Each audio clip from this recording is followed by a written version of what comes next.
Pengadilan Agama Jakarta Selatan telah menerima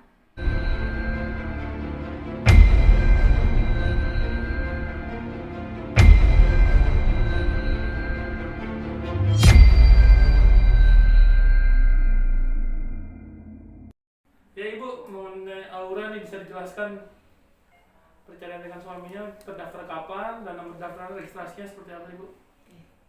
Pengadilan Agama Jakarta Selatan telah menerima berkas perkara yang diajukan oleh Sahiyani Febria Wiraatmaja binti Jajat Sugiyatna sebagai penggugat melawan Erik Clesius Alves Amaral bin Clesio Amarel Pereira gitu.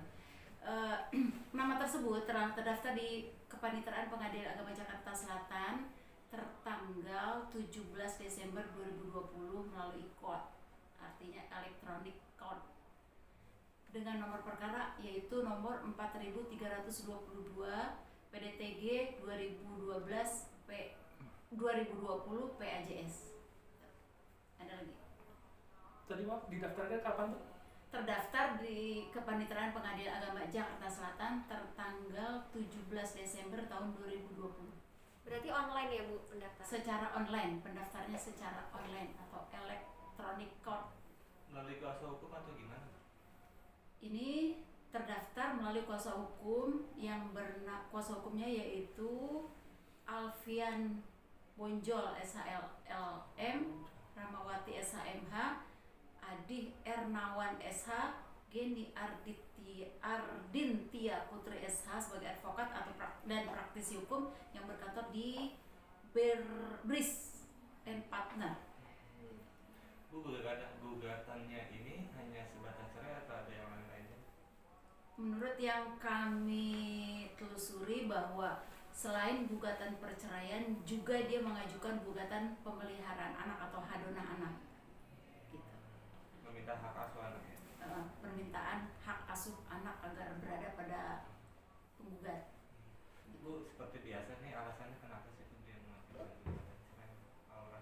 Kalau alasan tidak kami ungkap secara sepenuhnya ya. Dalam hal ini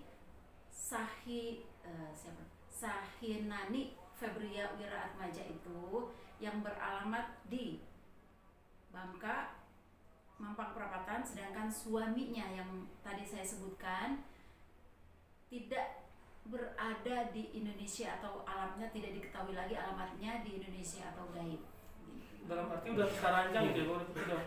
Udah nggak bersama lagi gitu ya Bu? Kalau sudah tidak berada di Indonesia atau alamatnya gaib, dapat dimaknakan sendiri. Dapat kita maknakan bahwa itu berbeda alamat, berbeda tempat tinggal. Bu, dari pengajuan sekarang tanggal 17 itu proses nanti sidang perdananya kapan akan digelar?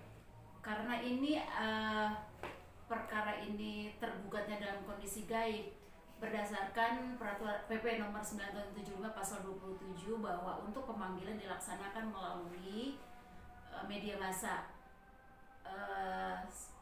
Dalam ayat 3 juga dikatakan bahwa pemanggilan dilaksanakan melalui bupati atau wali kota, kemudian ditempel di Pengadilan Agama tempat gugatan itu diajukan. Dalam hal ini Pengadilan Agama Jakarta Selatan.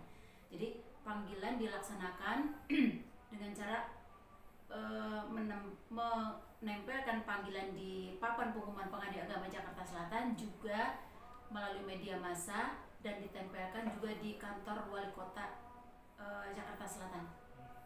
Prosesnya berapa lama Bu menuju sidang pertama misalnya? Kalau proses untuk penyelesaian perkara gaib ini paling tidak selama 4 bulan gitu. Jadi kita tunggu saja 4 bulan ke depan untuk sidang perdananya karena harus dipanggil tadi melalui media massa. Bu, berarti bisa dikatakan itu orang kasihnya nggak mengetahui keberadaan suaminya atau gimana Bu yang alamatnya? Iya, karena penggugat tidak bisa mencari alamat atau tidak mengajukan alamat tempat tinggal suaminya, maka dengan sendirinya karena tidak diketahui tempat tinggalnya, panggilan ditempuh dengan cara gaib, dengan cara pemanggilan secara gaib, yaitu dalam sesuai dengan PP nomor 9 tahun 2000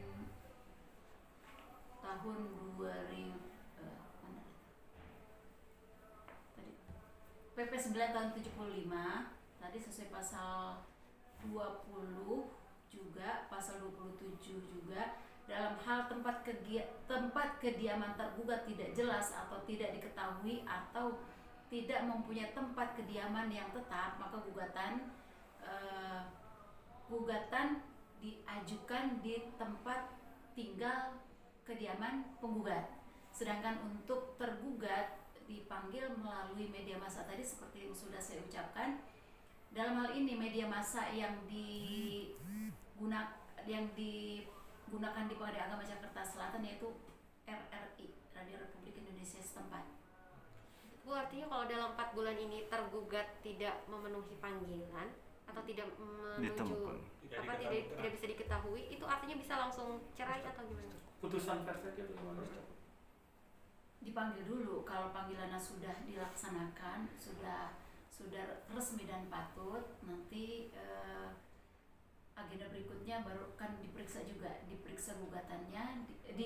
Sebelum diperiksa gugatannya didamaikan dulu atau dinasehati pihak penggugat agar supaya bersabar menanti atau menunggu tergugat gitu. Siapa tahu dalam masa 4 bulan tersebut tergugat kembali lagi, kan kita belum tahu gitu.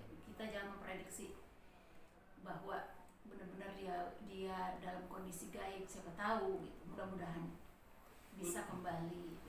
Dari keterangan gugatannya itu suaminya itu mulai keluar dari rumah dan tidak kembali lagi itu sejak kapan?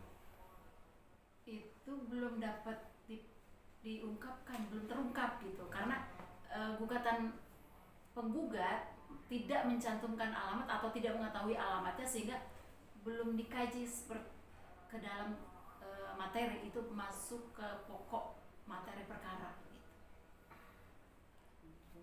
gitu. Bu, mungkin ada artis lain yang ngajuin gugatan. Ada yang online nggak? Ini online. Semua online. Saya TV. online.